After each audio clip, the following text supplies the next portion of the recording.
In this video, we talk about the geopolitical contestation and the conundrum that continue in the Middle East. There is a juxtaposition of ideas over ideas, both military and religion.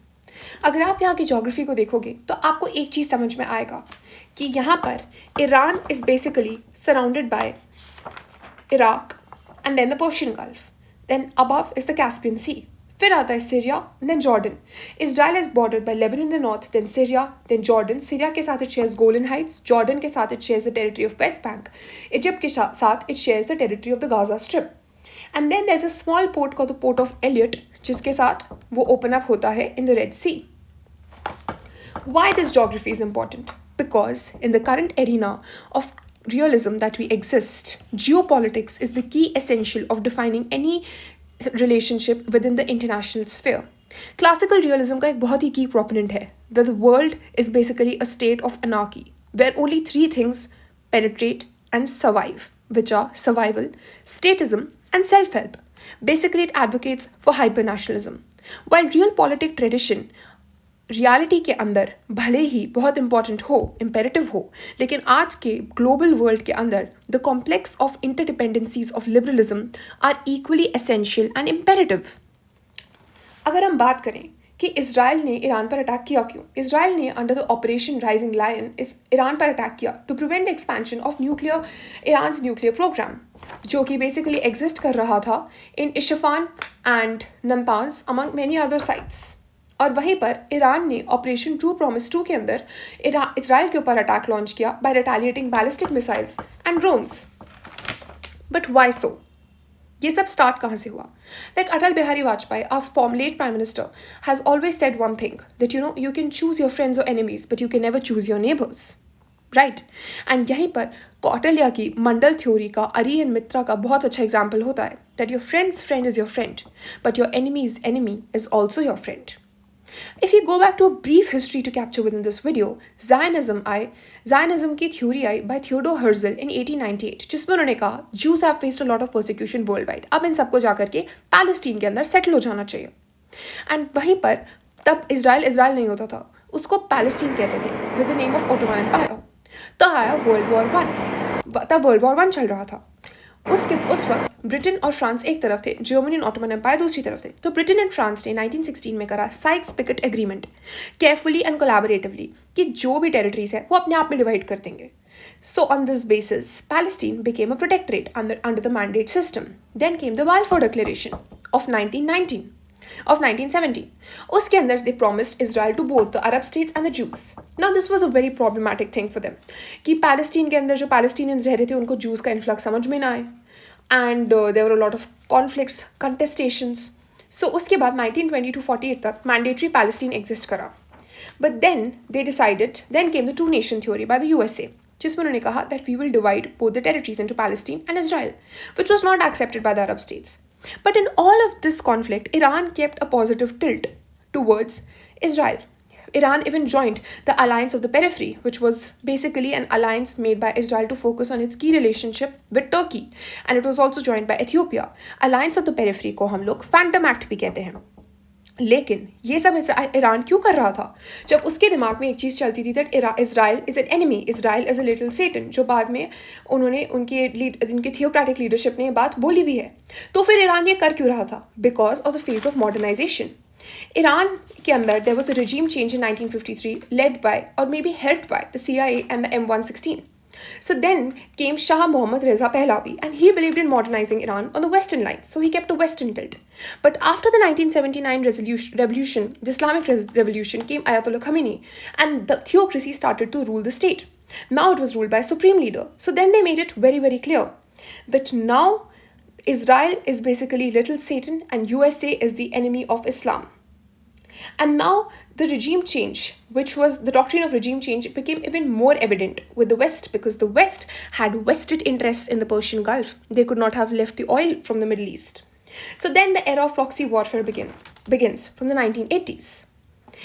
Proxy warfare as in Iran decided to have people in Lebanon in the form PLO already in Lebanon in the form of Hezbollah.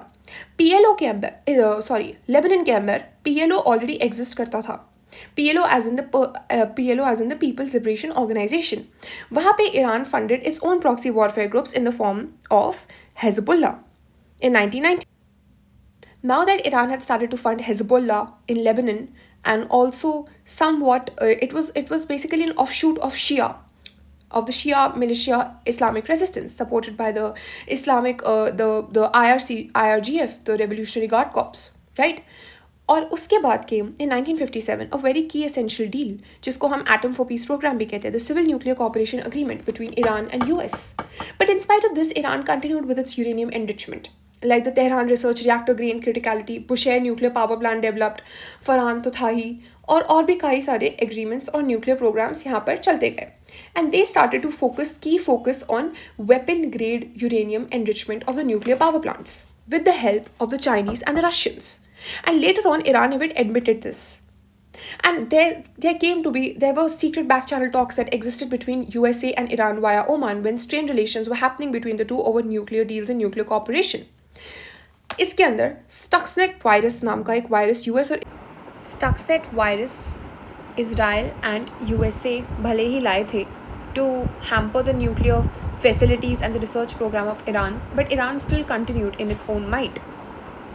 After which, still things were not going well in the geopolitical praxis of the larger things. Then why people say that even if after ceasefire agreements or the recent ceasefire agreements basically by the US, mediated by the US, there is a threat of World War III. Because if you remember, in case of World War I, it started in the European theatre, but soon it spread into proxy militia wars in various pockets of the world, even crossing the Atlantic Ocean axis and dragging USA into the war directly or indirectly. What is the lesson? That is a crucial crux that India needs to learn from all of this geopolitical conundrum. It is that India needs to understand that it is also being subjected to strategic encirclement and strategic capacity building by the Chinese from the western sector with hydrological bombing from the eastern sector. India needs to understand that it has tumultuous borders along Pakistan and Bangladesh. And it also needs to understand that the Indian Ocean region is its backyard. It is not USA's playground where it will sabotage the whole region with its own policy of pivot to Asia.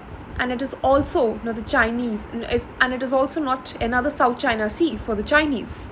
This needs to be understood in more realistic sense of the realpolitik tradition by the Indian security architecture.